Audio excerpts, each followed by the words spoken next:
I'd like to call this meeting of the Narragansett Regional School District School Committee to order, and we'll start with the Pledge of Allegiance. I pledge allegiance to the flag of the United States of America and to the republic for which it stands, one nation, under God, indivisible, with liberty and justice for all.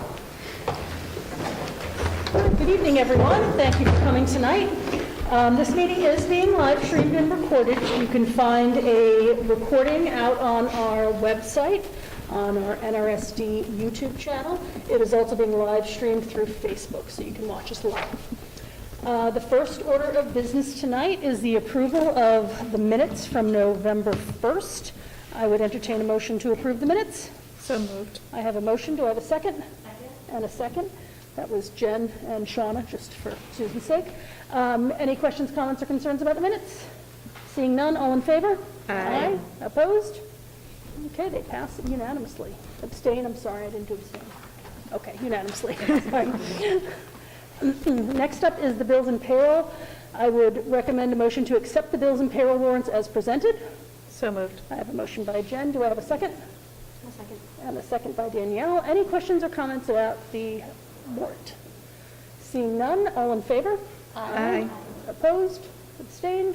So that was unanimous. And once again, I just want to thank Jen for coming in and getting all of those signed and reviewed. We appreciate your getting those done timely. Next up, we have our first appearance, which would be our student rep, Zaya, if you want to report out. So last weekend was the turkey raffle, and we had a great event. I just want to thank the community for helping support the student process here. And overall, the night was like really fun, and some families had a lot of success. There's always that one table. Always that one table, right? Upcoming events is the Power Cup football game, which is tomorrow at 6. I'm going to be in Nice. We got a quiz today, so it's good. For sports, the cheerleading team is Sunday at the Central Mass Youth Championship, getting third place and qualifying for all during the season. Fundraisers, the English Honor Society is running Christmas Gift fundraisers through Meadow Farms, and I'm pretty sure that they run for that each day, but it includes like wrapping paper, candles, chocolate, and any kind of Christmas items. And the money for this event will hopefully go to a bigger book event, which is probably going to be book later on.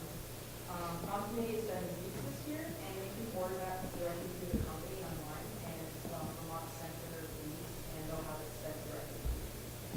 Lastly is the clothing drive, and that's throughout November, and you can come drop off lightly for the next week. Great, thank you. So if anyone in the community has clothing they'd like to donate, they can just come to the door and ring the bell and let them know that that's what they're there for. Their collection boxes, I just don't want you to get inundated with people bringing clothing. Okay, great, excellent. Thank you. Anyone have any questions or comments for Zaya?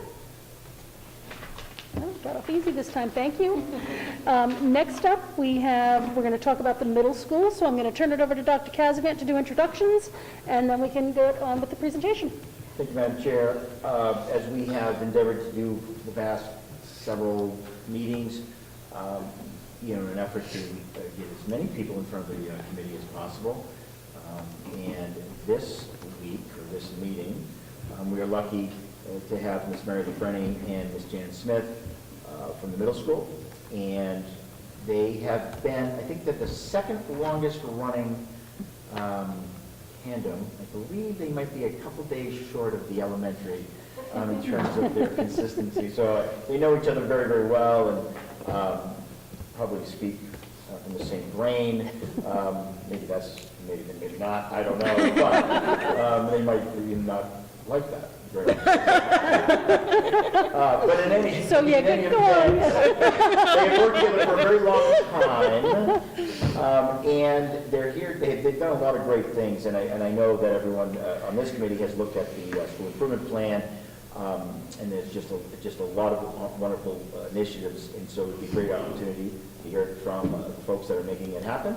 And so I offer to you Mary Kearney and Ms. Janet Smith. Thank you, Dr. Kevin. It's a pleasure to be here tonight. Thank you for having us. It's an exciting year for us. Obviously, coming out of COVID, last year was exceptionally difficult. I think compared to the year we went through hybrid and the year we closed last year, seemed harder as we went through it because it felt like it should have been more normal. We started out in masks, eventually they came off, and because it felt like it should be more normal, yet we're still dealing with literally the intersection of so many things that COVID affected. Last year was really tough. So this year, and looking at our SIP and what we projected to talk about in the spring, it seemed overwhelming because there were so many things that we could choose.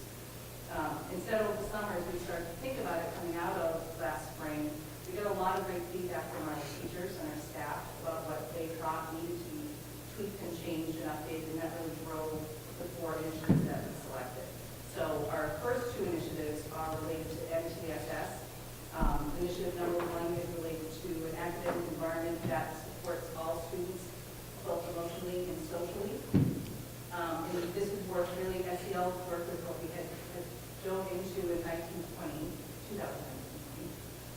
in earnest, and really spent the entire year up until closure on that. So we felt very fortunate that we had gotten ahead of that a little bit as we went into school year 2021, in that with COVID and the closure and coming back in hybrid, we had a lot of these things in place already to kind of support our students and our staff related to SEL.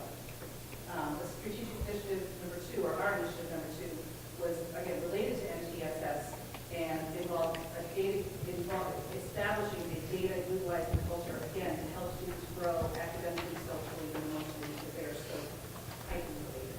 And we felt like we've done a great job at SEL, and it was time to move a little bit forward, working more on the academics. Our third initiative, and I will go and specify a little bit more detail on each of these. Our third initiative was about improving ongoing communication with families, and we realized that we had done a lot of communication, and a lot of times it comes across that there's been something that isn't necessarily great that has occurred, and we really wanted to focus on communication that was two-way about everything going on, not just about something when it was not great or negative. And we do always encourage teachers to reach out when there's positive, but we really wanted to make it a priority, something that we're having all teams do on a regular basis, even if it's just to talk about what's going on in the classroom or curriculum. And our final initiative was to establish shared expectations that are regularly addressed and taught in our classrooms. And I will talk about how we get back to it. So we made great progress, I think, on all 4 of our initiatives. Certainly, it's only the end of quarter 1, because it's hard not to want to be done at the end of quarter 1, especially with so much buy-in from staff. It's really been an exceptionally positive year. Dr. Kevin joked about how the summer must have been sunny because people came back. Literally, it's been wonderful. The students have been wonderful. The staff has been wonderful. And I think that's really facilitated a lot of our work. And we feel like we want to get to the end of our step. So with our first initiative, enriching the overall academic experience by supporting an SEL, we had, just as an example, this past week, not this week, but the week previous, we had a wonderful anti-bullying week, which was something that had been born out of a conference that one of our teachers came back from. It was a great idea for the entire week of dress-up things and what they're called positivity challenges. So students are used to the concept of a spirit week or a spirit day where they dress up. But they also include things that were positivity challenges like writing a thank you note to somebody or saying hi to 5 people you've never met or sitting with somebody new at lunch and things like this. And we decided to award little tokens to students. So we had an overwhelming amount of participation, I have to say. We have 358 kids. We had over 300 participate on Insurance Day. So there was a lot of things to count suddenly. So the charms and kids were still wearing the necklaces. It's been wonderful. And that culminated with an anti-bullying pledge that all of our students took last Wednesday at our Students of the Month assemblies. Was wonderful. And again, the amount of student participation was inspiring, I have to say. It was, I don't want to say surprising, but it was surprising. Sometimes you get kids who they don't know it's cool to stand up and take that pledge, but standing in the auditorium with all of the students standing and taking that pledge at the same time, it was optional. They didn't have to. There was a sheet that they were given that they could sign if they wanted to sign up to be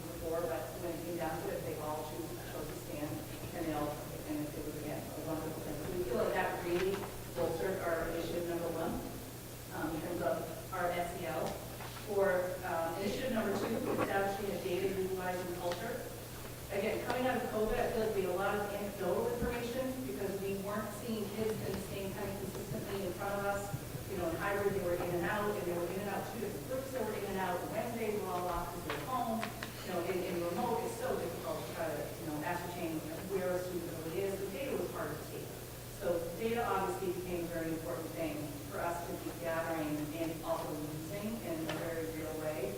So we have a lot of, we're of course lucky to have the STAR benchmark, beginning, middle, and end of year MCAS, as well as data that teams were using already in previous years related to SEL. They had each team has selected a standard or competency in SEL that they were using to do lessons on and take data on. So the concept of doing things that weren't just STAR or just MCAS were not unfamiliar to our teachers. But it feels like data is now much more easy to gather and to normalize and utilize across teams, both in, you know, departments and in grade level teams, because we have, you know, teams that use both ways. Our initiative number 3, ongoing communication with families. We do have our weekly memo that we continue to send out. Teams also, that's grade level teams 5, 6, 7, and then the unified arts team are also beginning to send out their communication, either monthly or quarterly. And they will be doing that just to share with families what's going on in the classroom, wins, you know, what might be coming up, what has happened, just to see, again, try to facilitate a conversation. Maybe that will be a spark when someone has something they want to ask or reach out and, you know, gather more information or, you know, at least communicate with teachers in a way that may not have anything to do with a detention or something where they might be more familiar with the phone call. And our strategic initiative number 4 was establish shared expectations that are regularly addressed, and that includes being taught and assessed in our classroom. This is perhaps the biggest undertaking of the year that has also made the largest impact. And this was really more of teacher feedback last year, as we had obviously sub-shortage was the issue that everybody, not just our district, but everybody came out of COVID with a shortage of subs you can call to come in for the entire day. We had a lot of teachers that were being utilized to cover each other's classrooms. And of course, we all operate under the same handbook, but in being in different classrooms, in each other's classrooms, and seeing how also kids have come out of COVID in all kinds of circumstances. Some students were home until last year. Some, you know, so lots, again, an intersection of a lot of different concerns. It just became apparent very quickly that we needed to remind kids how to behave while they're here and how to conduct themselves and what it's like to be in an environment like this. So over the summer and toward the end of the summer, we developed a set of shared expectations that sound very simple, but really they're at the root of what it means, what students need in order to be successful personally as well as academically. And those were be nice, work hard, no excuses, and good choices. And embedded within each one of those 4 are a list of behaviors that students literally were given lessons on. The teacher proceeds a presentation and a packaged lesson to sit down with their students and walk through. You know, what do we mean when we talk, you know, say be nice? What does that look like? What does that look like on the bus, in the cafeteria, in the hallway? What does it mean when you're making good choices? And as importantly, what happens when you don't? And so students were very clearly walked through what are the consequences of when you don't make a good choice or when you aren't nice or you didn't work hard. And not only, you know, what is the consequence, but what exactly would you do? Because there's no guessing. So students weren't under, you know, they don't have 9 different sets of similar rules, but not exactly the same rules. The language is identical. And that really seems to be the magic bullet in terms of students walking around and talking to each other about, well, that's a minor, well, that's a major. They all know the language. And it seemed too good to be true when it happened, but it's actually continued to be something that has borne results, and we've seen results of students taking ownership and students really rising to the challenge. And even though we have the Swiss system, which we use, the school-wide information, that still, it's easier to use that with fidelity this year because every teacher was working off the exact same document. And that's not to say we didn't have expectations we built previously, and our teachers weren't doing their job. That's certainly not what we're saying. But when everybody starts from ground zero with the same information, it really seems to do the trick. And so we're seeing really, really wonderful and substantial results of that. So our last initiative, obviously it's still a work in progress, we're only at the end of quarter 1, but that initiative of shared expectations really has kind of been what we've launched the year with, and we will continue throughout the year, you know, revisiting these lessons. We'll have like a reboot after we have a vacation. We reference that when we have our student of the month assemblies, that starts our student of the month assembly. These are the tenets that we're asking you to operate under. And obviously the students, these 9 students have in some regard, risen to the challenge of meeting them. So it's something that we are repeatedly, using in our education, if you will, for students in being successful in the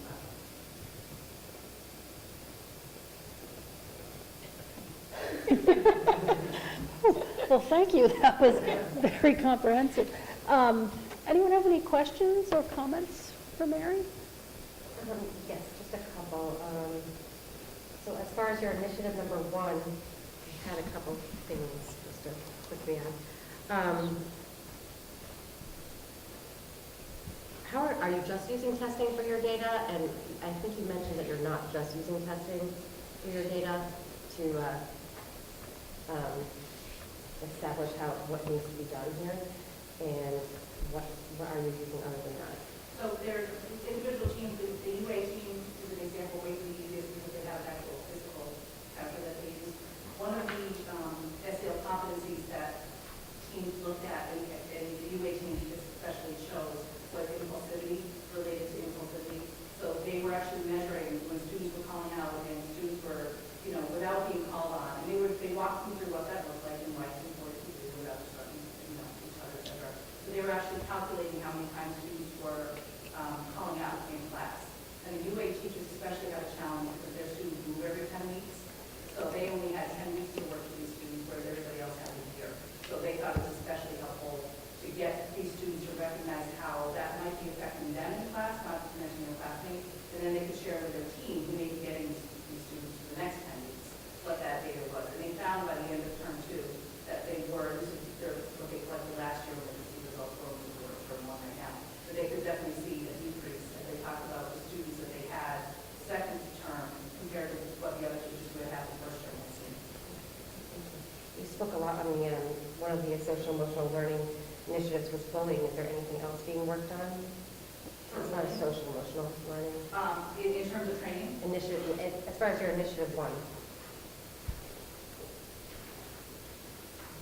you spoke a lot about what you guys are doing in regards to bullying. Going around to each room and we want to establish consistent lessons for harassment for students and have them understand what that means, as well as when that elevates to the level of bullying. So we are going to be doing that as a team, as well as team, and teachers will be involved in being there. They can choose to do it themselves or we can do it with them to do that. So bullying and harassment is the main social emotional learning Well, aspect we're of also going to work. do a mind-up curriculum. We're going to introduce that with a mindfulness curriculum. So that will help with self-management. You need to do that. And as part of that initiative, but we need to do that. and the BIMAS survey, which is done periodically also, that I know there's a plan that the Assistant Director of Human Personal Services has that includes not only part of it, she's got a multi-year plan. Part of this year's plan has been to have data teams, but she has set goals for how to get grade level team data so they can discuss that and use that. And then next year is also to get a teacher leaders so that they can use that in working teams as well. So that part is already in place. Teachers give BIMAS in class, they're familiar with it, they're on board with it. The presentation that we got, last spring regarding what the data actually was from BIMAS and what the impact it was for how many students that they had reached, that will also be done periodically throughout this year before, it's part of the transition of putting these in hands of teachers and share with their own teams the data to implement that. Thank you. And as far as you might speak,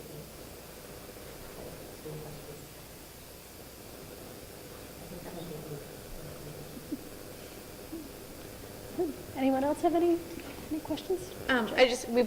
We asked this in the elementary meeting as well, but can you talk a little bit about some of the ways that you're sharing these successes with the other, school groups in our district, so either up to the high school or down to the elementary school?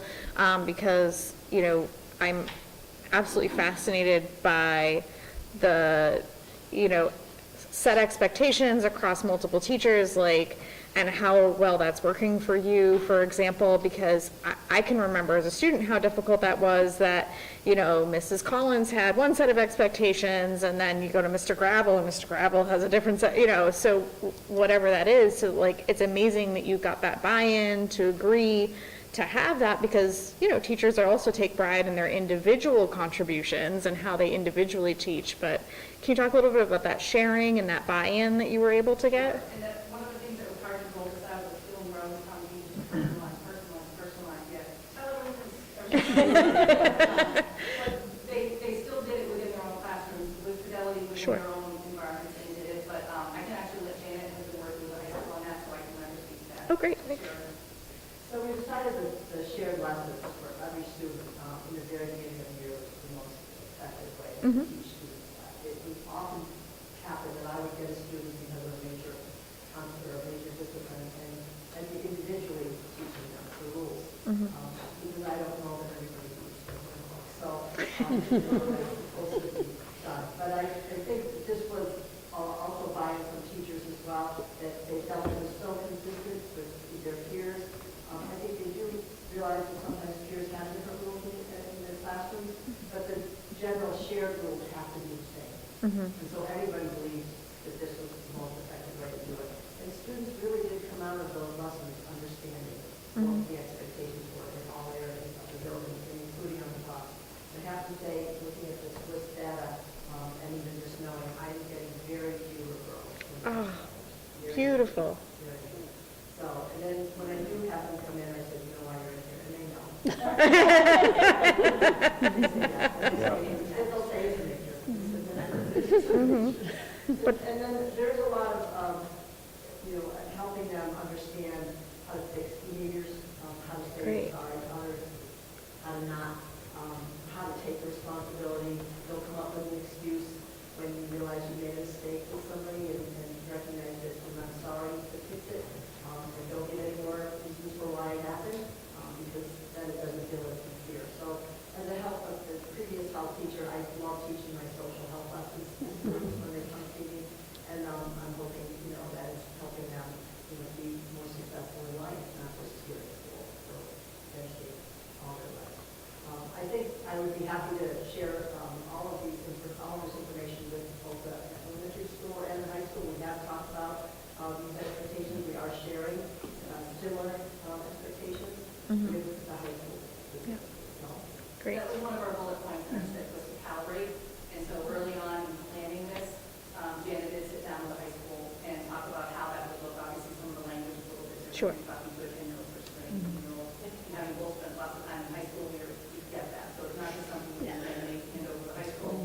So that is one of the bullet points we started that first week of school, leading up to it.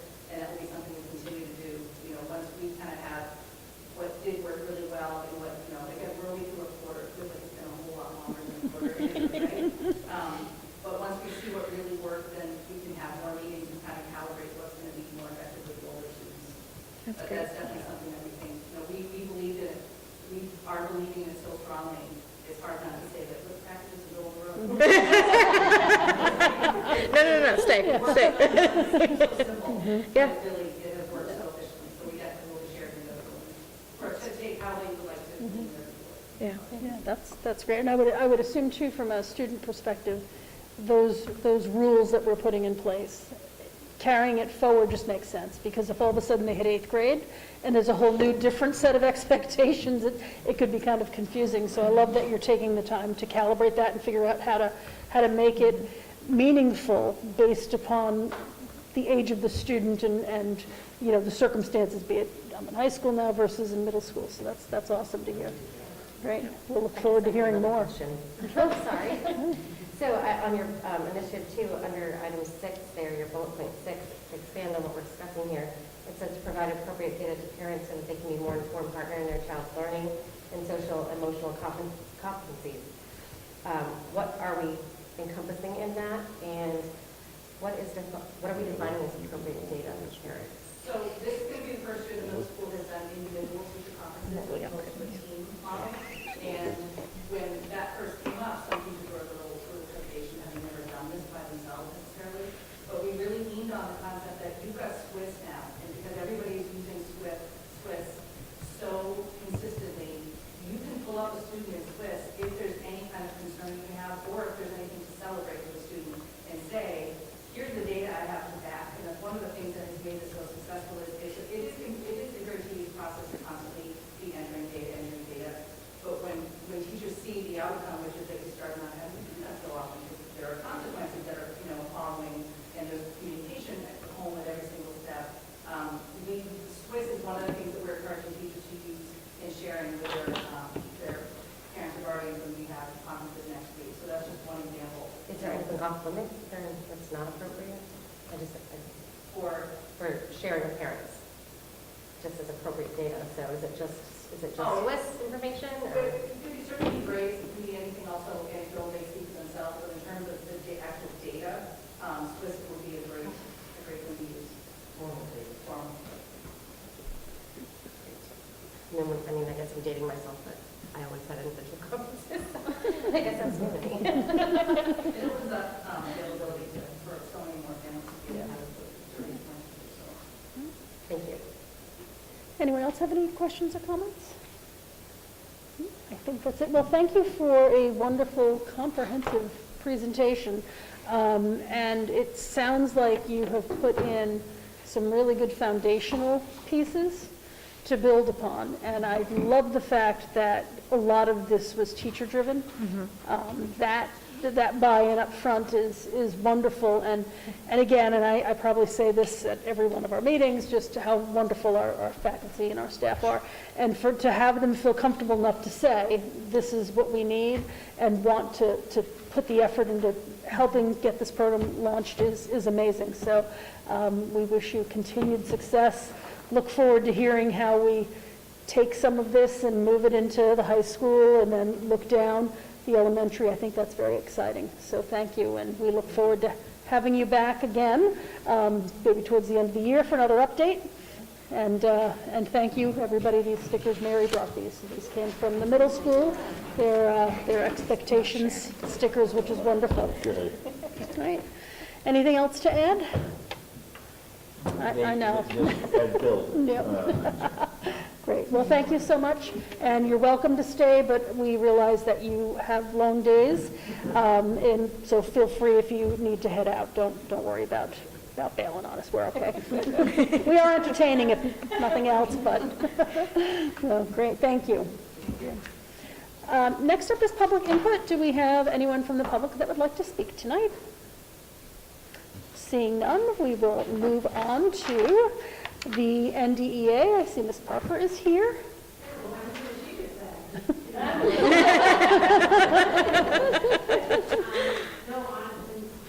back in middle school, so my learning perspective is a little different now, and it has been a great start to the year, first term, and getting back into the routines. I just find that the teacher visibility in the hallways makes kids more self-aware of how they are walking down the hallway, and it's not like, oh, you're not my teacher. Kids are, I just find it much more respectful. And I know most kids are doing right up for themselves, I don't know the elementary, but it's just been a great start. And right now, all of them are getting ready for parents' conferences, so that's coming next week, half day to school, and then Thanksgiving break, and then come back and start recording for Christmas break. But the kids are staying in check. It's been great, and everything they said about the data collecting on this with kids know they use it. They know that but just like in life, you have laws and you have to abide by. They know that in school, if there's rules, they have to abide by.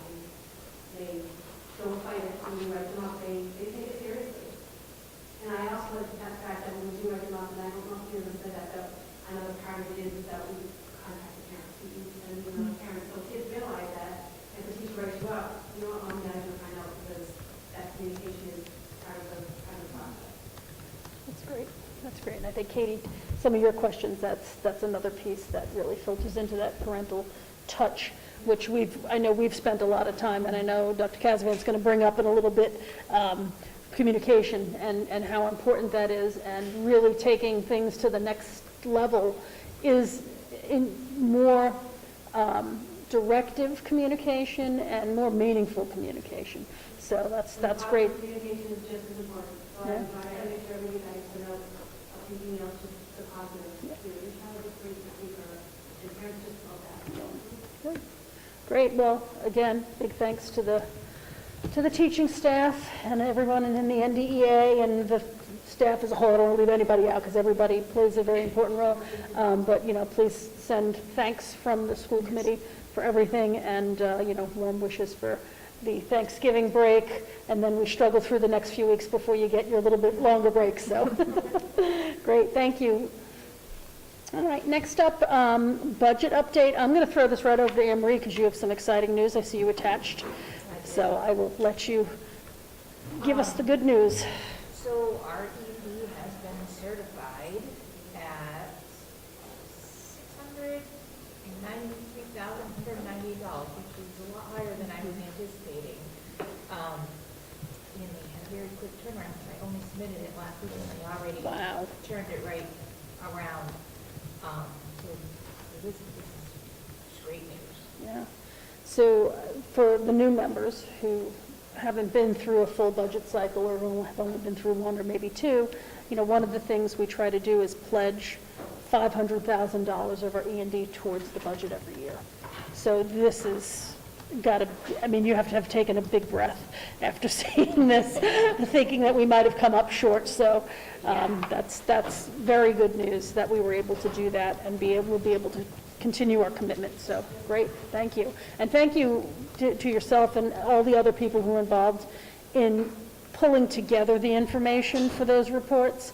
I think I've said it a couple of meetings ago, but the business managers are the unsung heroes for especially over the summer when, the superintendents, assistant superintendents, the admins, they're all out. Meanwhile, you're at your desk trying to get these numbers put together, so it's appreciated. Just agree with me.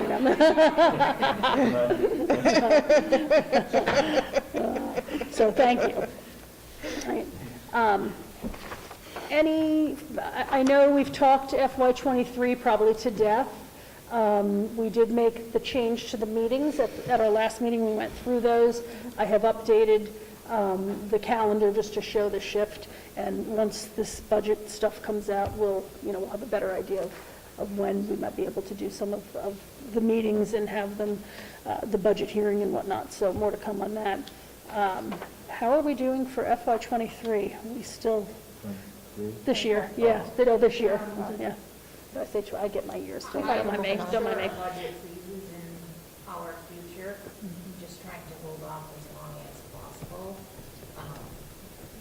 But the bottom line is the hope. You can see it when you look at the reports.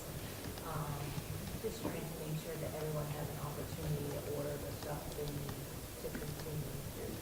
And when it happens, we work with everybody to get them what they need. Just prioritize a little bit more. I would just add that and we've talked about this, but we've had to add, and mostly just special education positions. We generally just wrote this long tone in regards to, when folks move in, we are financially responsible, for services, period. And so that oftentimes takes us by surprise. And so, again, without going into a lot of detail all over again, those are the kind of things that will upend a budget for obvious reasons. But it's something that we've had to deal with. Almost every different district has to deal with it, whether it be a paraprofessional or it might be a special education teacher, depending on what the situation is. Those are the type of things that happen. And you're obligated by federal law, if nothing else, just by being a decent human being in a good school district, to provide, what students need. So those are the kind of things that happen, and that's how we end up, kind of going, I guess it's time to, maybe put a freeze on things. After a while, we know where a certain benchmark is, and we haven't kind of figured that at this point. But all in all, we're okay. So we're status quo. We're not overly concerned. If we were, we would tell you. But we're going to have to keep an eye on it, especially with fuel costs, et cetera. I was actually going to ask that. Were we able to negotiate, like the oil? Yeah, we put the wood chips, the propane, and the oil all out to bid in September. And we got prices, I mean, they're like double what they were last year, but that's the same as everybody else's Yeah. house. You know, our budget didn't double, so hopefully this warm weather maybe keeps showing itself, and that would maybe help a little bit. Okay. I would also say the HVAC upgrades, which were not completed, that are not completed yet, those go a long way. We just talked about today, again, the price doesn't show this because propane is doubled like everything else, but when you look at gallons to gallons, I think that's what propane is measured in, therms, then we have definitely seen a reduction in that, and our building, this building is balanced a heck of a lot better than it has been in the past, just by the things that we've been able to replace. We still have some more to do, but those are the kind of things that will earn whatever it costs over a period of time, so. Business manager's report, we'll slide right into that. I know you attached to reports, anything to highlight, and then we'll go if anyone has any Just on questions. the grant page, there's the early college grant that's been added to it, and the COPS grant. We're still reading through the COPS grant, but we did find out it works on a reimbursement process, just like the other grants through the Department of Ed. It's just a little bit more challenging to get through. But yeah, IT is working on quotes and starting that process now, so. Anyone have any questions on any of the numbers? I know it is still relatively early in the fiscal year, but does anyone have any questions or comments on any of the financial reports? Okay, seeing none. We'll move on then. There's nothing else on budget. Okay. Attached to the agenda, you'll find the MASC conference resolutions update. I sat in a meeting for it was 2 hours. It was just a long time. And it was a lot of wordsmithing. All of the resolutions passed. I'm not going to go through them. You can read the listing that's attached, and you can see what they ended up being. There was no real change in content. It was wordsmithing, really, most of it. And some good points were brought up. I mean, there were some people who had some genuine concerns about certain things, and so some really good discussion and dialogue. But at the end of the day, you know, MASC is an advocacy organization. These are the things that we're going to lobby for. The MASC is not going to file legislation. That was one of the points. One of the resolutions said file legislation. They're like, no, we don't file legislation. We try to get a legislator maybe to do it, you know, based on what we're advocating for. So I'll let you read through those, but it was a struggle this year. And I really thought this year was going to be quick, and it was not. So I look forward to maybe someone else taking that in the future. Just saying. choice. Anyway, with that being said, we'll turn it over to Molly. She's going to a couple of things on the curriculum and instruction update. Sure. I'm excited to report that we have a district equity committee that is up and running. We have formed the committee. There is quite a range of representatives on the committee that serve in different capacities in their roles, and we began to unpack and develop a vision for the committee and what some of our goals will be. So we're really in the early planning stages for that.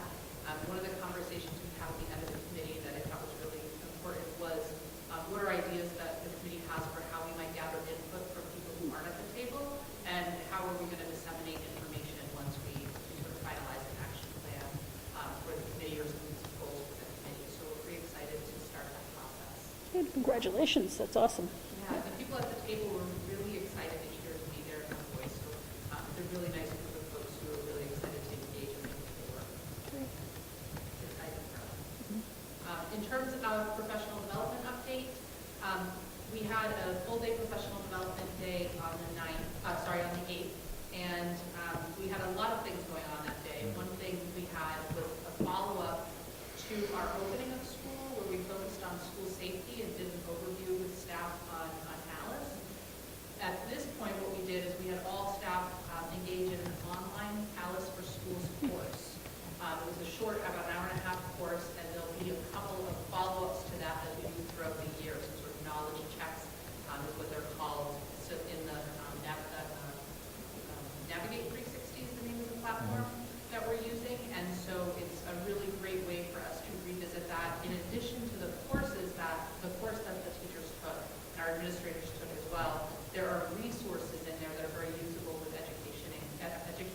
for our students. So there's posters, there are videos that are very student-friendly. So it comes with a host of really usable materials and resources as well. At Templeton Elementary School, folks work in their grade level departments or teams, and the members of the Early Grades Literacy Grant attended a statewide institute recently where they learned very hands-on usable tips and tricks to bring into classrooms that can be used in a lesson, but can also be used when you're lining your students up to go to, lunch or when students are transitioning. So quick drills to help support developing early reading skills. And so the teachers that went to that conference came back and shared those practices and ideas with their grade level teams. And then their teams did some further planning on really how they're focusing on using their WIN block, which is what I need, which is their intervention block, to focus on some additional interventions for literacy specifically right now. So very useful time for teams. Our middle school had a session in the morning with a vendor that's new for us. They're coming in, their vendor's name is Catapult, and they came in and worked with the middle school staff to provide foundational information about what a multi-tiered system of support structure for academics is and what it can look like in middle schools specifically. So you heard Mary talk earlier about her MTSS goal and her data goal, and really that goal 2 in her SIP, and this was in relation to that. So so the teachers got some foundational understanding of what that means, and then they began to assess what's already in place here that sort of supports that model, and what might be some things we want to move towards putting in place in all classes or in specific cohorts to really support tiered academic instruction and really how we're using the data in our day-to-day with students. So it was really foundational understanding, and now it's starting to build what are the next steps for us to adjust either schedules or expectations that are common across all classrooms for academics, similar to the work they've done with their behavior. Now we're focusing on that behavior. At the high school, they continued their work with the professional learning community groups that we talked about. This time what they did, they already unpacked their data and determined a problem of practice. So now at this last professional development, they drafted out an implementation plan for a change in practice that they are going to implement and try and collect data on. One thing that was really nice to see, and we got great feedback from the staff, was that they broke out from their teams and did a jigsaw task to get feedback from other teams on their draft plan. And then they got to go back to the table with their teams and consider some of that feedback and make some adjustments to their plan before they go and put that in place. Mr. Young's really excited to share some examples of that and talk more about that when he comes to the committee in December. So you're going to get some really great additional information about that. And then lastly, this is just a reminder, our parent-teacher conferences are coming up. For the elementary school, they will be Friday of this week and Monday, Tuesday of next week. For the middle and high school, they are Monday and Tuesday, so there will be half days for students those days. If any parents have questions or need additional information about that, signing up, for example, if you haven't done that already, it is all online on our district website. You can go under the district website, the student parent tab, and then teacher conferences, and it will provide information to help sign up or potentially answer any questions, and folks can always call the school. Thank you. Anyone have any questions or comments for Molly? As far as your item number 1 there, is that strictly volunteer? It's going to be a strictly volunteer committee? After we, The equity committee? yes. It is a volunteer committee, yes. Okay. Yes. And so we had a certain membership, I think I mentioned a couple months back. We wanted to make sure we had a variety of folks representing different constituents on that group. So we do have a school committee rep who's on that committee. We have a parent, we have a student. The parent and student unfortunately weren't able to make the first meeting. We have teachers from across each of the buildings, teachers and or staff members. We have administrators on the committee, so it's a pretty nice representation of a variety of roles. We have somebody who is working in the guidance department on that committee. We also have an athletic coach who's on the committee as well. So it's not something that's going to require funding later on down the line as we get going? No, that's a volunteer. And you just haven't established goals yet, you did your just first meeting with We just had our introduction. first meeting and we started a process of really unpacking like a vision for what do we want to see. You know, what is, if we're in a perfect world, what would an equitable school system look like here? And what is equity and what is it not? So we're beginning to sort of define that as a community, as a team, and then we'll set some expectations in terms of what will the work look like. It's really going to come from the committee. And part of that will be going through a process to look at some frameworks to assess where we currently are and sort of establish what our next steps. So we might be looking at that in a variety of realms, for example.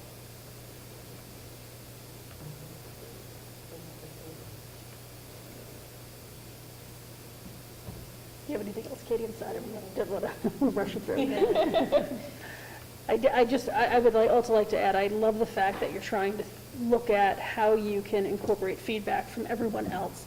Just because you may not have a seat at the table, everyone's input, it's the whole purpose of the committee, right, is to hear from everybody. I love that. I did have a question I forgot about, so I moved on, but is there a place that the community or parents can follow you, I guess, per se, follow what you guys are doing and discussing? Well, that was one of the things we discussed was, and I mentioned, you know, how do we get more input and how do we send out information to update folks? So we don't have a structure or plan in place for that yet, but we're starting the conversation. So there will be, both we talked about, you know, do we want to send out new, you know, updates in newsletters, or do we want to, you know, hold events, things like that. So we're not sure yet. That'll be part of the plan we put in place, but communication is one thing that we're considering.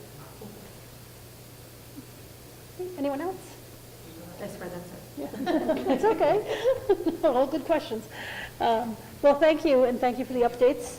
It sounds like everyone was working hard on that PD day, and it sounds like we made some really good movement in a lot of the initiatives, so thank you for, I know you do a lot to help coordinate with the building principals and stuff, and I can't wait to hear from Principal Young when he comes in at our next meeting to hear about all of the work they're doing. It sounds great, so thank you. Next up, surplus items. There are nothing for today, so we'll pass over that.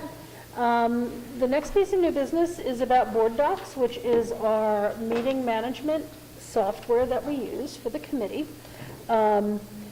Way back when, Susan and I kind of met with the folks at Board Docs and decided to implement this to go digital. We used to get big stacks of paper with everything on it, and Susan would have to make copies, and sometimes, you know, who's driving to someone's house to drop things off, we're like, well, it's probably not the best way to do things. So we've been using Board Docs for many years. It was bought by a company called Diligent. They've made some modifications and changes, but one of the things we've always struggled with is how to push out to the subcommittee level the ability for the subcommittee to create their own agenda, to post their own minutes in it. And lo and behold, they finally came out with a product that has a price point that doesn't make anyone scream, that can accomplish that for us. So I got a demo of it because I'm like, these are all the things that we need. And he's like, got it. And I was like, oh, this is awesome. So on the agenda, what you'll find is there was, what he did was an amendment to the board docs and user agreement. So currently, we would add $2,700 to the cost of the product. I think their price is going up next year to $3,000 from $2,800, just as a heads up. So it less than doubles the cost for it, but I think the buyback that the committee will have with being able to do a lot of the things that Susan does behind the scenes, I do some of it as well, just because I was with her when we put it in place. I think the committee will buy back a lot, but I wanted to bring this to the committee to ask if this is something that you think we should pursue at this point, and if so, we should make it a formal motion because this was not something in the budget. So the first question would be, to our business manager, are we going to break the bank if the school committee spends an additional $2,700? So everyone heard that from her mouth, that we're, yeah. It didn't look like we had a lot. I know, but I don't know what she's encumbering for us, so. Is she pre-encumbered? So we can what I learned at the conference, which we'll talk about in school committee comments, is that we shouldn't really discuss something until we have a motion on the floor. So I would entertain a motion from someone, and I'm not going to lead you to either, to approve spending the additional monies for the, it's called LT Plus version of the system, and then we can discuss it and answer questions. So moved. So I have a motion from Jeff. Do I have a second? Second. And I have a second from Heather. So any discussions, questions, comments on what the product will do? And it includes training for everyone, too. That was the other great thing. You don't have to listen to me or Susan or anyone else. You get to have professional training from the company. It will come with on how to show you how to use it, so. And so it lets the subcommittees set their own agendas, you put their own meeting notes, edit policies, the policy committee. Yeah, yes, yep.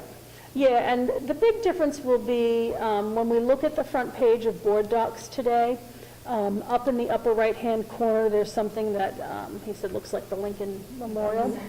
So when you click on the little down arrow next to it, you just see NRSD School Committee. What will happen is underneath that, you're going to see all of our subcommittees. So the main screen is just going to be school committee. Right now, it's littered with every subcommittee that's on there. Those will go into their own. So we'll put information on the site too to direct people where they can find the subcommittee information. But it will clean up that page to focus on the main work of the main body of the school committee. So. Margaret, does the, I don't see it in the literature, does it have a limit on licenses for how many subcommittees or whatever? Nope. There's no limit at all? No. Okay.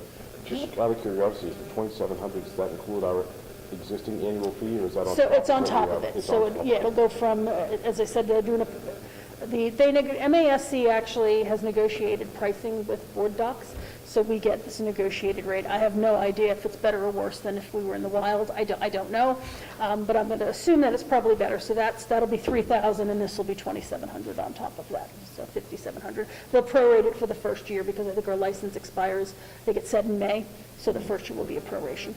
So. Well, I'm going to share my questions that always get asked of me in digital marketing. What are the risks to doing something, and what are the risks of doing nothing? So the risks, so what I think the risks are, and Susan, you can chime in too, what you think, is that now everybody has access.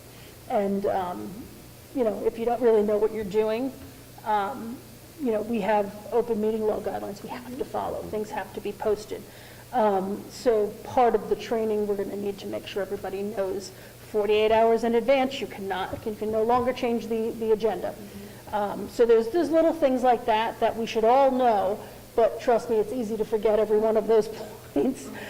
So I think that would be probably the biggest risk. Doing something. But if we don't do it, I think what will end up happening is as we become more digital, we're relying on Susan really to be that funnel, that one point, and all of a sudden she's trying to manage however many subcommittees, and you want to change, and she didn't get to it in time, and now you can't change the agenda.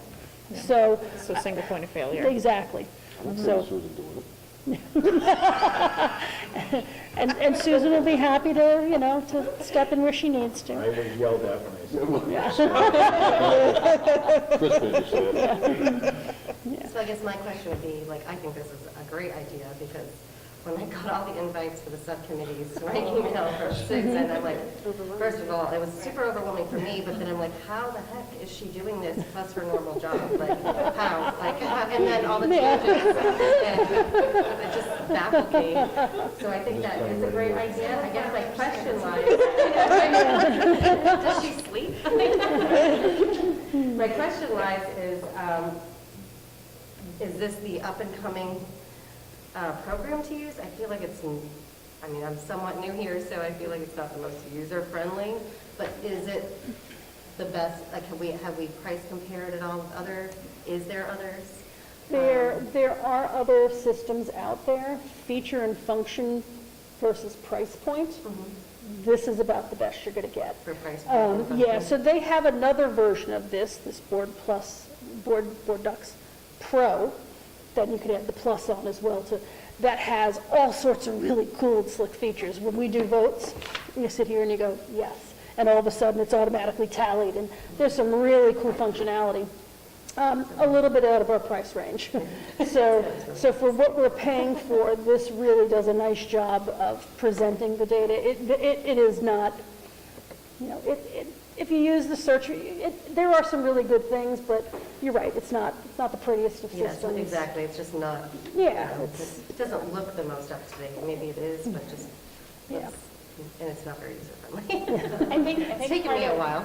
Part of your user-friendliness problem is that with the upgrade to the Plus, you said we're going to have training. Yes, that's. So, we kind of picked and figured it out ourselves, and even a week ago or two, Margaret pointed out something that I had totally missed, which was the meeting minutes are in here. We don't have to just wait for Sue to email us, and then save the email so you have a copy of it. They're in here. So some of that, you don't know what you don't know. So maybe if we get a chance to have a fresh start sitting with a trainer, thought you had me at that part. No, that is probably the biggest plus for everybody, that you'll get that training, because you jump in and, hey, welcome to the committee, here's your login. If you have questions, let us know, we're happy to answer them, right? But you don't even know what question to ask. Margaret's making a great point, because that's how I felt being brand new, like, okay, here you go, and, you know, so I had my summer reading that I did, and it was great, I could just kind of go through old meeting minutes and, you know, not have to, Susan, where's this, or where, I mean, I definitely did that too, but there is definite, you know, value in this. Anyone else have any questions or comments? Seeing none, we can vote on that. So the motion is to approve the purchase of Board Docs Plus add-in, converting our subscription from LT to LT Plus as presented. All in favor? Aye. Opposed? Abstained? So we would like to go forth with that. So there is this, the amendment, I believe, just we'll have to sign it. So we'll talk about and put you in contact with the gentleman who did the demo. Unfortunately, Susan couldn't be there with me, so I hope I represented us well. Somehow I didn't know He was like, I'm asking questions, like, I was going to get to that. Would you slow down? I'm like, but no, you don't understand. We need these things. So that's great. I thank the committee for passing that. I think it's going to be a welcome addition, and the training alone is going to be priceless. So, excellent. All right. Let's see. I'm going to flip my page. So we are to our superintendent report. So I'll turn this over to Dr. Casavant to report out. Thank you, Madam Chair. So I'll kind of go in line as it's presented. Attached is, and I'll definitely call it a draft, of the communication survey. And we actually introduced it to our administrative team today. And they absolutely noticed a few things that will probably end up changing, like adding in non-applicable category for one of the data sets, because it just won't be, a lot of it is not, if you're at the elementary, you don't receive information about athletics. Okay, for example, so those are some, I guess some of the takeaways from our meeting. We are preparing to send the survey out to our parent/guardian community, hopefully by Friday. At that point, we'll have it. It's already up and ready to go in SurveyMonkey. We just have to make a few changes, and then we have to just do a couple things on the back end. The important piece, and we'll add this to the blurb. The blurb can't be very long when you send out the survey, but this will be, if folks are concerned about it, completely anonymous. So there'll be no way to track IP addresses, et cetera, et cetera. And so we'll try to add that into the communication as we communicate it out. But there can't be a lot of it, because it'll just take up more space than the actual survey itself.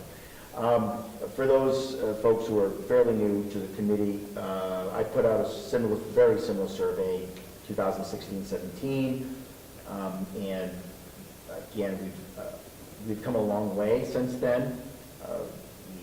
Some of our answers were, please, have a website.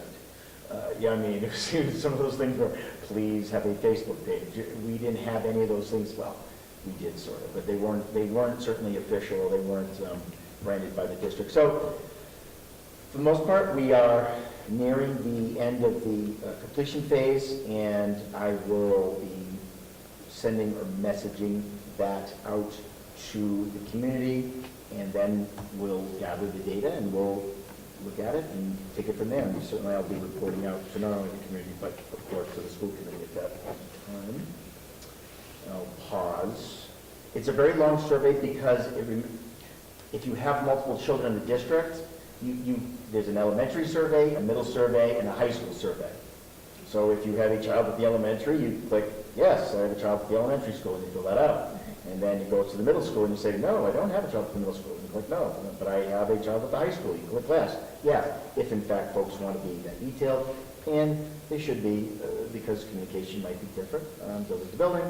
But that's why it looks like 36 pages, because it's duplicated roughly 3 times. And at the very end, there's, as we discussed, but a portion of the survey that goes into engagement. And that really is, a kickoff to trying to engage, folks who may never otherwise be engaged with the district, and trying to find ways to engage them and find any barriers in which that might be preventing them from engagement. We know from the pandemic that I want to say 99.9% of our families have internet in some capacity. That's why one of the lead questions is, how consistent is your internet, I believe, usage, or something to that effect. In other words, you might only maybe get to go to the library, maybe you only can over at grandmother's house, maybe you have it 24/7. It's no longer, we don't know of any folks who do not have access to the internet, but again, it's a big step forward moving, than where we started back in 2016. So. 2 questions, comments, if that's okay. Absolutely. One question you might want to add, in addition to, you have the where in terms of newsletter or email or that sort of thing, but you might want to also assess physically where. Are they getting it on their mobile device? Is it a desktop computer? Because one of the things we talked about is, for example, the TES newsletter is not mobile responsive. So if I'm primarily on my mobile phone, it is very difficult to read it because I have to do the scrolling thing and try to get it. So it might be interesting for you to see, how important is a mobile optimized experience versus a desktop experience. Says the digital marketing. Says the digital marketing person. Do you have the risks of, no, I'm kidding. And then the other thing I'd say is it would be great, you have a great question around what are things you wish to hear about, but what I'd love to see is there must be a top 3 or 5 things that you as the school district would love to be telling parents more about. And instead of having them pick which ones, have them rank it, because I know in SurveyMonkey there's a capability so you can rank things. So you could say, and you could have them actually put in, this is what I want to hear about most, second most, third most, fourth most, however many choices you have. Keep it to 3 or 5, because otherwise the data gets a little, but you could do some ranked choice voting, and that way you could get a sense of, out of the things that are important, that you find important as a school district, how are parents reacting to those, and of those, which do they find most to least important? And it will give you the aggregated results of that, which might give you a sense of okay, this thing we thought was important is really important, or this thing we thought was important actually is number 5. So this is not something that's going to resonate with parents. So those would be 2 things that I'd love to see included in that mobile device one. I'm pretty passionate about, in case you haven't noticed. Well, as we discussed, and I think it's a great question, although we may have an answer, the answer is expensive. So, but I do want to know that. We know that it's not, but we believe that we have an answer, but we'll certainly look at that, of course, after the survey. We know what we need to do in order for it to make it to be, I'll call it accessible, say through your phone. But again, speaking of price points, it was definitely prohibited. Yeah. But it's important to know where folks are, in fact, receiving that information. The ranking was interesting. We talked a little bit about that. I think there's, there's two thoughts. If I gave a bunch of things that we thought were important, I guess the ranking is fine. I think the ranking will certainly work. I certainly didn't want to inhibit anyone, from actually maybe picking something, and then sometimes it can get lost. I know it's 1, 2, 3. I think you can keep both. You can keep both. Yeah. You could use the same. We talked about using the same group, right? The same areas, and then having another question simply to rank them. So in other words, we talked about just give it, where do you think is important? Just click, and then, or rank them by importance. Interestingly, yeah, again, I don't want to go too far into it because it just goes into this. We've seen where things that don't make the top 5 or top 3 are important to a certain group of people. So in other words, again, if it's ranked 5th, we can still look at, or 7th or whatever it may be. We can still look at that and try to kind of glean what that means. So I don't see a problem with adding the same question just in a ranked form. So I'll talk to, I wrote that down quickly to talk to Jared, because Jared, obviously our tech director, he's the brains behind the operation. So we'll talk to him about the ranking of it. Is there a place for people to add something that may not be Yeah, included? yes. I'm trying to, there's almost every one of the questions that have any type of multiple questions is other, please specify, or. Page 15, Are you've there got an any other- example. Yeah, 21 is an example. Are there any other comments you would like to share with us pertaining to the way we communicate, at the high school, middle school, or, elementary school? There's plenty of opportunity, and then at the very end, there's, I believe, again, I'm going through 36 pages, but there's a box of just what else would you like us to know? Just if you didn't feel it fit here, then fit it here, so to speak. I agree with Jen. If it was ranked, it would give you a general idea of what's important overall, but then also, like you said, there's certain areas that certain things are important to a certain group, and that may help you direct in certain other aspects. The other box where people would actually write in them are always, for me, we receive our most colorful suggestions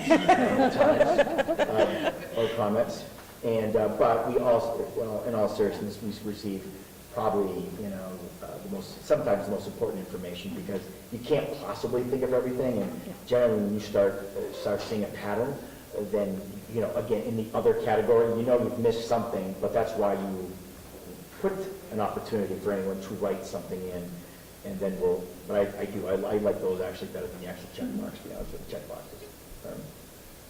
You'll be able to see trends either way. Absolutely. Yeah. No matter what, there'll be a And you can trend apply to analysis, different no matter avenues what. within Absolutely. districts. So. Yeah, exactly. And you said the survey will go out Friday, But we hope Friday.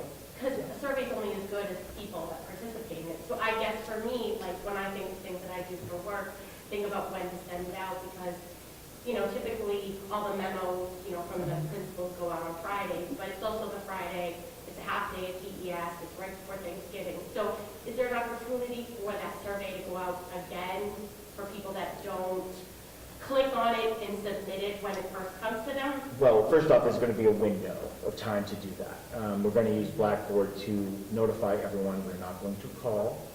It will be the text and email version, just so I say that out loud. The folks will put it in their memos to make sure that they know. We'll put it on our Facebook page. We'll put it on the sign. We'll do those things. And then there's a remind option that people will just say, hey, you haven't filled out the survey, you've got 22 more days.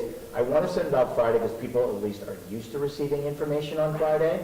And again, it will be part of the memos. It's funny because they write these actually fairly early, so I have to get to them quicker. But they'll, but to say, hey, the memo is coming out on Friday, the survey is coming out on Friday, please, look for your email. It gives an opportunity so I'm not behind, meaning that if I wait a week, etc. So we thought Friday was the best. There is no good time. Right. Thanksgiving. I think it comes out through a Survey Monkey, so there's a way that you can just automatically, send it out again. Like, Yeah. there's certain programs I use that I can put that in, and that will go out to people that haven't Absolutely. clicked on it. And Jared and I spoke about that, is that they can resubmit, we could tell them what what it looks like. We talked about putting a link on, the website. We can do all of those things. It will do all those things. It'll be as saturated as it can possibly be from our end of things. We'll utilize all the media that we have, including Blackboard, which we don't generally use, just kind of like, hey, usually it's letters, it's important, this is an important notification, so we'll utilize that as well. Just a quick question, because I didn't look and I wish I had. I know one of the questions was, it asks what your role is. Are you allowed to select multiple options? Can you, It was, it asks if you're a parent, school committee, a student, are you allowed to select multiple? Only because we've got a lot of parents who are also staff. Yeah, or school I have committee to members honestly with. check if Yeah, there was all of, Because sometimes sometimes having multiple, it becomes harder to then answer the questions. Sometimes when you force them to 22. 22. 22 and Yeah. 23. Yeah, Just It's a round button instead of a round square button, one. not a check mark. So just a thought that you might want to, And do we want to change parent to caregiver? or guardian, caregiver, yeah. parents are guardian. Good. All right, I want to talk to somebody about that a little bit. Yeah. I'd like to know what parents are thinking. And I would think that, well, first off, you're the school committee, you could just tell me. Yeah. You just say, We here's the do, survey, this yeah. sort of thing. But I think. We're so quiet about what we're thinking. Staff members, obviously, too, interesting, this is going to go home to our parent guardian. So if you happen to be a teacher and a parent, right, or staff member, I should say, right? I think I said teacher by mistake. Then I think that, I don't know, I'd have to talk about what that would look like. Because I don't know how that would look like. It might skew a lot of different things. I know that I could add them into each of the groups, right? A parent, if they click parent and staff member, I'm not sure how that will all look. I don't Well, know. we look forward to you. Survey Monkey's flexible. Yeah. You can ignore it, you can include Right, it, include it or ignore you can it. separate it. Yeah, Yep. okay, yeah, I'll talk to Jerry. I don't know, obviously, it doesn't say, click all the apply, so Yeah. it's a one. And I wonder if there's any, any quick research that he can look up just to say the effectiveness of, if that's going to be how you're breaking some data down. As I said, a lot of times when you take a survey, I'm a parent, and that's the lens I'm looking through Yeah. as I respond versus, now you did put this at the end, so What do you mean? the questions towards the end of the survey, I yeah. believe. So, anyway, whatever, When we used Panorama last time, we did that really for its statistical engine, as we found that they did not ask the questions that we wanted them to, or we needed. We could add them, but then it took the statistical whole piece right out. They would not then factor it in. It was normed. Their communication survey, for example, is normed against, I don't know, however many kids have ever taken the communication survey that Panorama gave out. But we needed specific questions about this district, and that's what we did. We added them. And so we didn't utilize that, which was okay with us, because what we were really looking for is, what our community thought. It made it a lot easier in some ways, but in others, it was kind of clunky.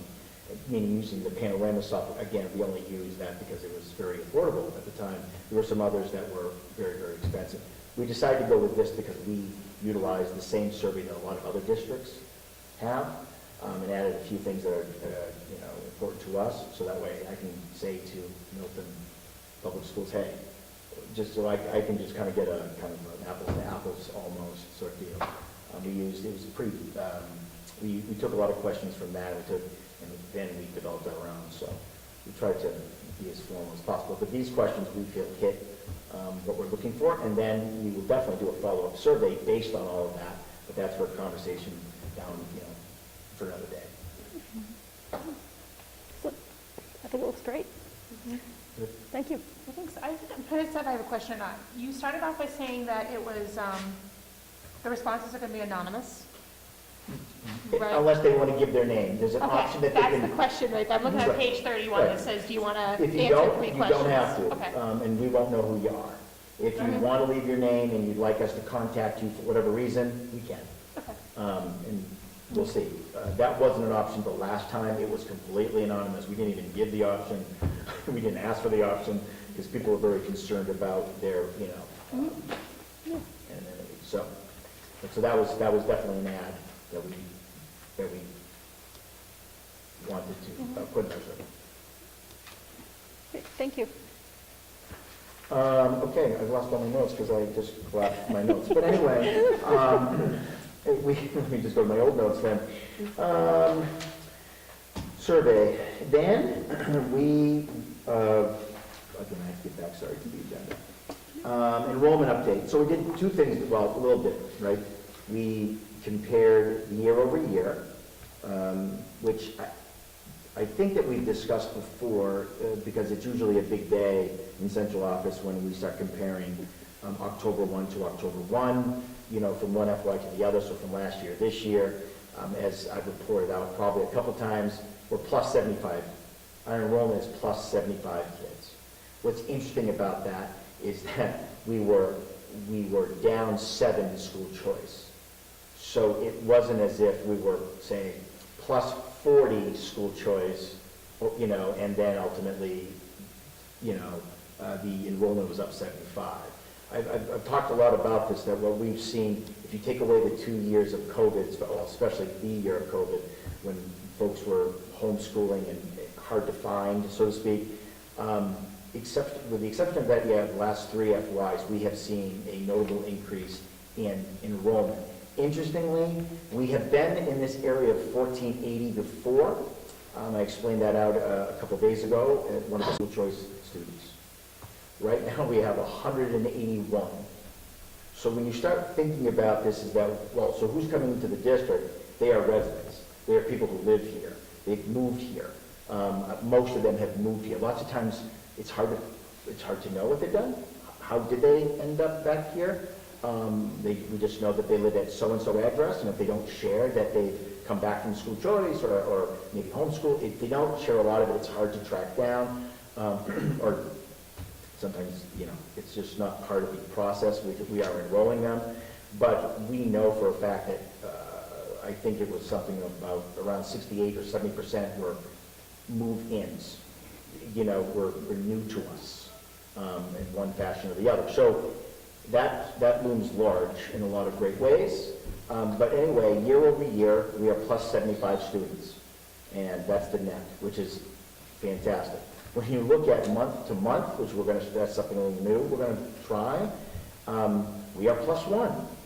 And so, as I've said 100 times before probably, that if you look, we lost 2 Templeton residents. I don't know where, because where they go, I don't know. They've unenrolled, and they've done whatever they're living, whatever life that they're living. They may have moved, they may have done whatever, I don't know that. And we gained 3 Phillipson students. Why? I don't know. They've enrolled, and so we do have some information on it, but given that the numbers are so small, I didn't quite feel comfortable going, well, that's, again, you're talking about twosies, threesies, so we're plus 1 month over month.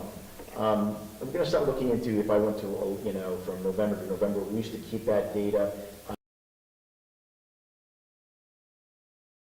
We're at least 76, 77 kids above where we were. If you go from 2016, even when you add in the years of COVID, we're plus 71 residents.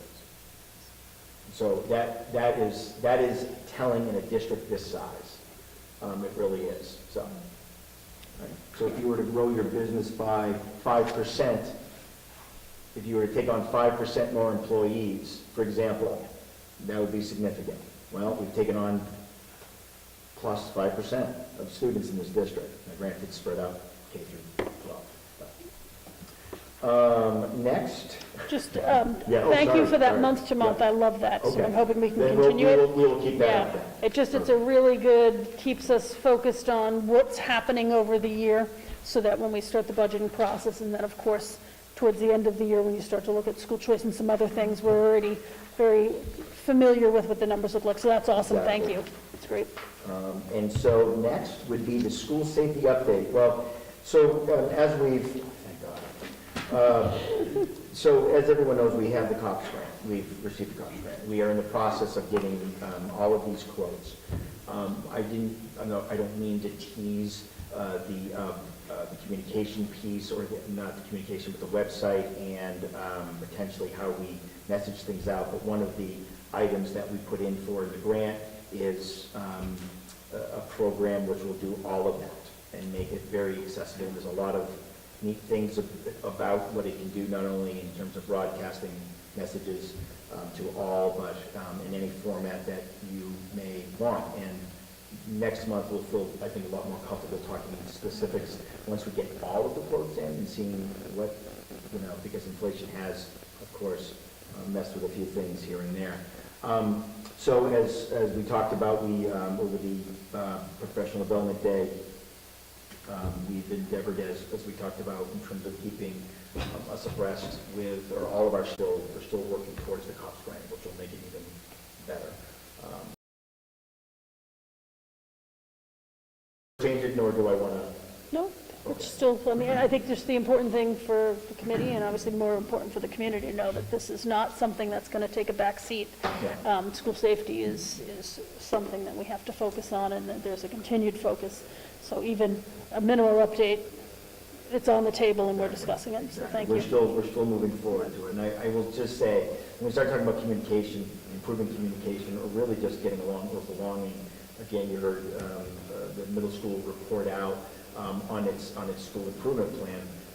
I always want to just point you to that. That is directly from our district strategic plan, improving all of those items. And of course, the district strategic plan has a lot of information, a lot of objectives, and a lot of things that we are endeavoring to do. So it doesn't surprise me that, of course it doesn't surprise us, we're part of the process, that communication and I'll talk to with SEL was a primary focus at the middle school, and they've done some fantastic work there. So a couple of smaller things. Polling location. I just wanted to inform the committee that during the midterm elections, which always comes as a surprise, they surprise us. Like, oh my God, it's midterm elections being at school. Because we think about election day, and when the midterms come, we go, oh, that's right, it's midterm elections. Well, we have always had midterm elections, and we've always had school at the same time. Okay, so we have school.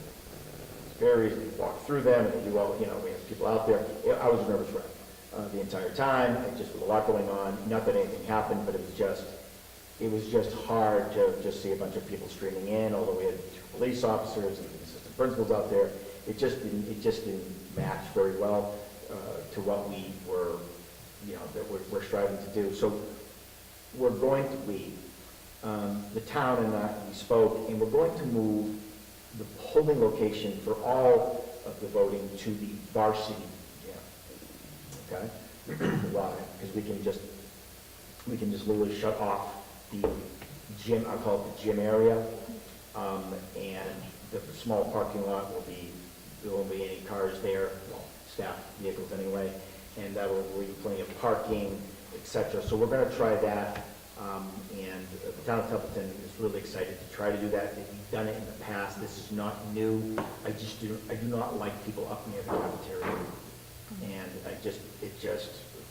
even though we had some great assistance up there, great help, it was nerve-wracking, and so we're going to move it, because they have to actually make official notice of this. This is a big deal from the voting side of things, so it's going to be in the varsity gym, and details that come with that. I just wanted to make sure that I make you aware. And I assume that's still, accessible, and all of that, yep. Absolutely, yes. And we had, matter of fact, we had to go down together to make sure that everything was accessible. Great. Before we could even begin, quite frankly. Polling. We spoke about the interim dean of students at the elementary level. I believe we spoke about it last meeting and meetings prior. Ms. Kelly Kadicki, a kindergarten teacher currently was selected in that process. She has not started because we have to fill her existing position, and they are currently working diligently on that. So just to keep everyone informed. Can I ask that briefly? I'm sorry, yes. Can I just add, Yes. like, to say Elizabeth. we had a lot of really qualified internal candidates for that position. You did. It was a really challenging decision for the team, so. It was not easy, absolutely. Just want to make sure about that. And unfortunately, those are the best type of situations. You don't want ever to be easy, quite frankly, because then, you look at your pool. So I think that, we'll see. Certainly elementary needs some, some other feet on the ground. 650 some odd students down there, it's a busy place. So I'll be notifying the group, part of the committee on how it's going. And hopefully everything is up and running for the next time we meet. Financial aid, I guess I'm going to call it I don't know if I want to call it a training, but I will, parent training. A workshop, thank you. Financial aid expert, college, we're talking about college financial aid now, will be available November 21st here from 6 to 7 o'clock. It's to support your family understanding of college financial aid, and it's conveniently scheduled during the high school conference times. So that has been, I know it's been messaged out in the handout. I believe it's on the, I have to double check. I believe it's on the flashing sign, and so that's always a very well-attended workshop. As a parent who sat through it, that is so important to do. And I would love to see how we could even push that further down, so you're not waiting until you're a junior. But, and I know hopefully some of this early college, that like, we've got all these pieces that are going to be put in place, and I think it'll all come together, but it is an overwhelming process for all of us who have suffered through. They're changing the FAFSA this year, they're changing how they come up with the EFC. Where do I put the numbers? It's my kids doing this. My kid doesn't know any of this information, right? So it was a great session when I attended, just to kind of give you the realities of And so there's no age, grade limit, so Yeah. please come, freshman, 8th grade, whatever you like. If you just want to learn about college finance, stop on in. It's such a great topic, lots of fun. Last but certainly not least, we dodged an imminent snow day, as I'm told by students, and I was chastised for allowing children and adults alike to traverse these very, very dangerous roads that were literally wet. It was rain. It rained. But it was a good practice for area superintendents. We like these where it doesn't mean, something. So again, at 4 o'clock in the morning, 12 superintendents are sitting in their driveways going, "That's raining." And so I'm not exaggerating. That's literally what happens. But it was good practice for us to kind of get in that mode, because it's hard sometimes to be surprised. I'm sorry, class of 23, you'll have to wait, because it needs to actually snow to actually have a snow day. But it was good practice, and I received a few notes of encouragement last night, so I appreciate that, but no beans. Madam Chair, if you have any questions about snow days or anything like that, I can certainly answer those. No, I just think that the class of 23 might want to get their Twitter account going, because that's generally how I learn. it is practice from the classes to tweet to Dr. Casavant all of your up-to-the-minute weather notifications. It's very important that you keep in his advised, because he's not standing in the parking lot at 4 a.m. He's at home. So you people on the ground need to just keep him updated as to what's going on. So We need the super local updates. Yeah, not exactly. One So- town over. yeah, just saying, get We got that it. class of 23 what Twitter do you account need? going, and you'll be all set. Yeah. Anything else? Anyone have any questions? I just had a question. I see on the agenda, they have the regional agreement amendment. Yeah. And as a new member, I might have missed this, but I was just curious where the status is of it. Well, I was prepared to come in here and say there was nothing. I had no update. I was prepared to say that. Lo and behold, I received an email late this afternoon from our consultants that work for Mars, and said that he has reached out again to the Department of Ed to have their legal team put in writing what the issue is from their perspective, okay? Because they found a couple of things that they needed or wanted or suggested to be changed. We don't know what they are. And so it's frustrating. We're waiting for that. He has yet to hear back.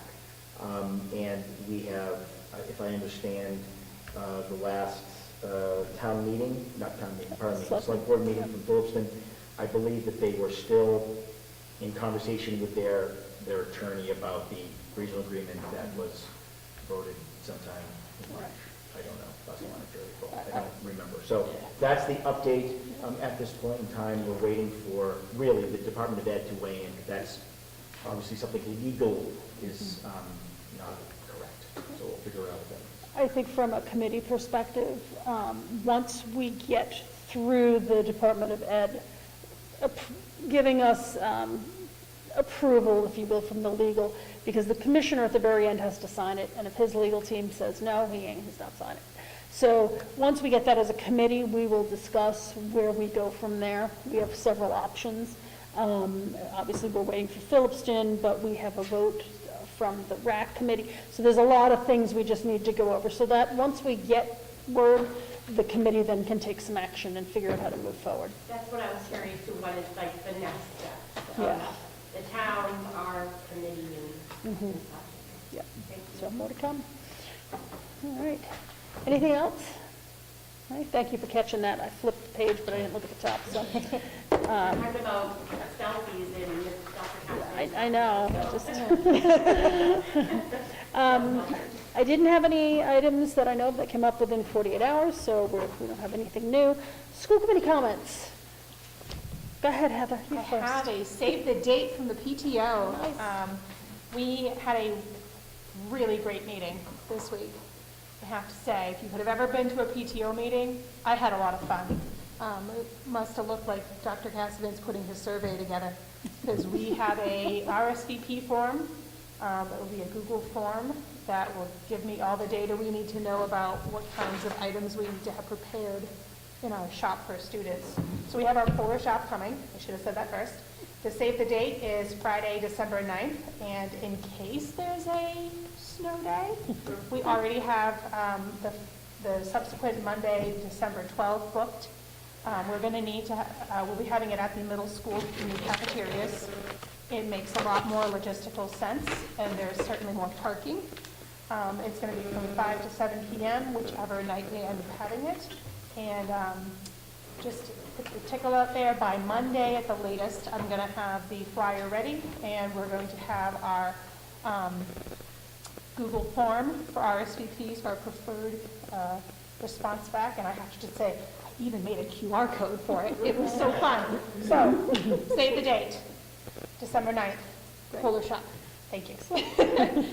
And do you need volunteers as well? We will, and there's going to be a Google form for that. Perfect. Excellent. Anybody else have comments? Yeah, I wanted to just thank everyone that went to the MASC conference with me. And it was the first time I've ever attended the conference, and I went home exhausted, but with a wealth of information. And just, I mean, as a parent and an educator, it was such a recharge to be able to sit in those sessions and hear about the amazing things that are going on, and it was a good time. Thank you. Anyone else?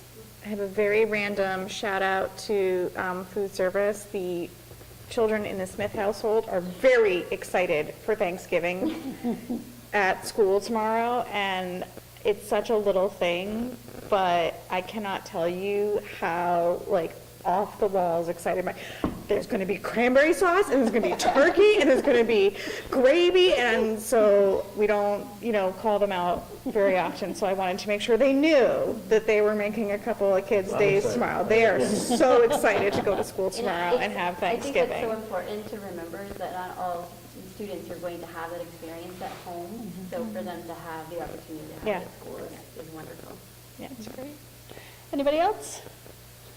I just want to say ditto to what Danielle mentioned about the conference. It was actually, the past couple years have been a little bit trying because we've done a lot of virtual and, the masks one year, so you really couldn't get a good face-to-face time, and it wasn't well attended because of that.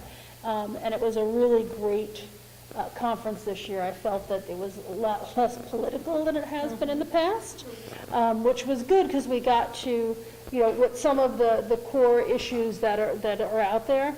My only complaint, and I think I shared this with the group that went, is, when you bill your session as actions you can take, could you please provide some of those actions? It was a little frustrating. It was a great panel of speakers too, but I was like, where's my takeaway that I can go back and do? But there was a lot of great content, a lot of great sessions. I sat through one with some students from Cambridge, something in Latin school, and the students were just spot on. I would love, Zaya, for you guys to somehow maybe connect with them and hear some of the really exciting things they're doing as students to promote. They had, I don't know, this had to be 30 clubs that they had and groups that were advocating for different things. It was really great. So it's always nice. You come home with 1,000 ideas, and I think I was, at the end of the day, more exhausted with all of these great ideas. So, Yeah. right. And Spencer, the third cat was there. Yes, the therapy cat, yes. And they had an interactive poll. We have to figure out how to do that interactive text poll, which we'll talk about that. Reminding me, I forgot about that. I can look into that. We're going to look into that, and we're going to figure it out. Great. All right, so real quick, subcommittee reports. Academic, we met, when did we meet? A week and a half ago. And I think we covered most of the content tonight. Is there anything, Katie or Jen, that you wanted to bring out that we went over at the academic sub that didn't come up here? I'm trying to think of what we talked about that wasn't covered. You good? Good? Okay. Administrative, I don't know if you guys have had a meeting since the last. We went to every other month. So good. So our next meeting is in December. Perfect. Finance and budget, we met on Monday. Spent a lot of time talking about Chapter 70. Thank you, Dr. C. Head count, it was, for as many years as I've been through this, it was really great to see some of the new ways that you've presented the data. So I want to thank you for that. And, for Heather and Shauna, who are on that subcommittee, your thoughts of hearing about Chapter 70 into the depth that we got into it, which really just scratched the surface, but it was really interesting to see you had some reports of Chapter 70 over the past few years and how that changes and talking about the factors that change it, sometimes for the better, sometimes not really at all changed, but, and the whole explanation of what hold harmless means. Great information.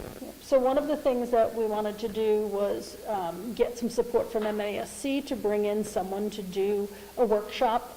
Tracy Novick does 70 on 70, so 70 minutes on Chapter 70. So I'd like to see if, I actually spoke with her at the conference, she's willing to come in, present to the group. Since it's going to be 70 minutes, we're not going to be able to do that during a regular school committee meeting. We'll have to do probably a workshop is what we would call it. It's still a posted open meeting. Would any, I can have, Susan, I'm sure, can send out her doodles because she loves doing those. But in the past, we have found some success in trying to get the group together maybe on a Saturday morning, for 2 hours, and this way, it's a very casual thing. We could also do it for a day during the week. So so Susan, if you wouldn't mind maybe and I'm thinking maybe I'm thinking January. Because that'll give because we're really not going to be getting more into the budget until that time frame anyway, and then it'll be fresh in everyone's mind. So maybe we can send something out and just pick couple of different options and see what everyone thinks about it, and that'll give people time to plan. That's the other thing, so that'll be far enough away.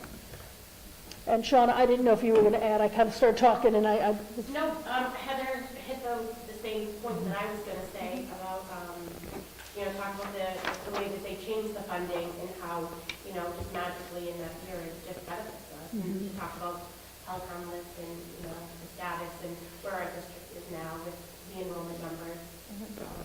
Yeah, it's amazing just those,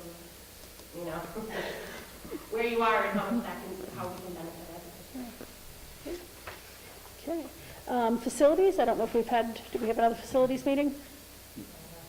Yeah, we did have one, was talking about some of the capital improvements, and actually we will have something, we'll be bringing something back to the school committee in the next, I don't know if it'll be next month, so, but we'll be bringing something back, we're working on a few things. Excellent. Anything to add? Well, we'll Yeah. go ahead. Monday night, Chris and I are on the agenda for the Templeton Capital Improvement Plan, and we're going with our capital items to just go let them know what we have going on. And we've tried to reach out to those, but we have a conflict with them, so we're waiting for another date. Okay. Good. Well, we look forward to hearing feedback from that, because I know they do that. I know Templeton's really very good at having that meeting, so that's good. Excellent. All right. Next up, policy. We do have a first reading of 2 different policies. So we met, and they're posted on the agenda. The first policy for first reading is BBBE. There's a proposed update to the unexpired term fulfillment. Our current policy is incorrect. So what this does is it fixes the language to represent what the regional agreement has in place for filling unexpired terms. This was an oversight when we did a whole blanket update of things. So for years, this has been wrong, and we really never picked up on it. We were hesitant to make a change because with the Regional Agreement Amendment Committee working on things, we didn't want to change it and then change it again. But now that that's gone far too long, it's time that we updated this. Just as a reminder that our regional agreement says when there's an open seat on the vacancy, we have to post it and get interested people. And then the committee, who's ever remaining, is the body that appoints the person to serve until the next town election. So they only can serve, up to that 12 months or probably 11 months, because it would take that long for us to get things posted. So that's what the first one is. And then the second policy is BDFA-E-1, and this is an update on the school improvement plan policy. There was a lot of archaic language that talked about in January you do this, in February, in March. Like, that's not policy. The policy says that the principal, in conjunction with the school council, does X, Y, and Z. That's the policy. It was so procedural. So that just removes that and puts language in that really represents what the school council does with the school improvement plan. So if I would entertain a motion to move both of these policies through first reading. And actually, before I do that, let me just tell everyone from a policy perspective, since many of you are new, we do a first reading first. That gives anyone time to come up with questions or comments, which we can certainly entertain once a motion is made too, but that gives the community time to come back. And then at the next meeting, we will do a second reading, and if it passes, then it gets implemented. So that's how the timing works. If there was something that needed to be implemented immediately, we would first vote to suspend our policy on implementing policy, and then we could immediately put something into action if there was something that was that we needed to do. We've done it a couple of times in the past when we've had the state come in and say, no, your policy needs to change, and it's very important to do so. So that's the process, just so everyone knows.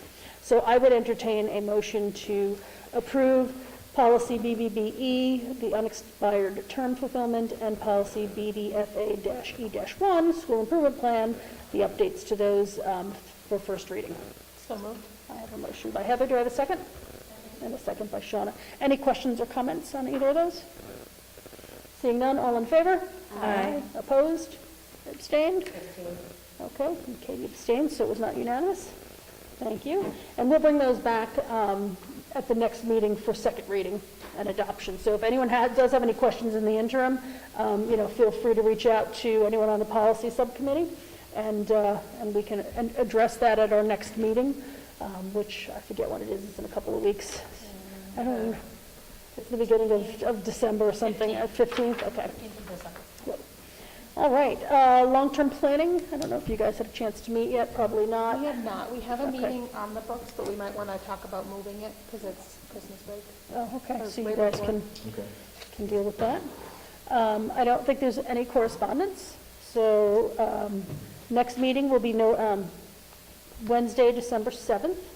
I just want to remind everybody that we did move the meeting that would have been on the 21st back to the 14th. So we're going to have 2 meetings right in a row, December 7th and December 14th, just so that you can get your calendars updated. And we do not need executive session this evening.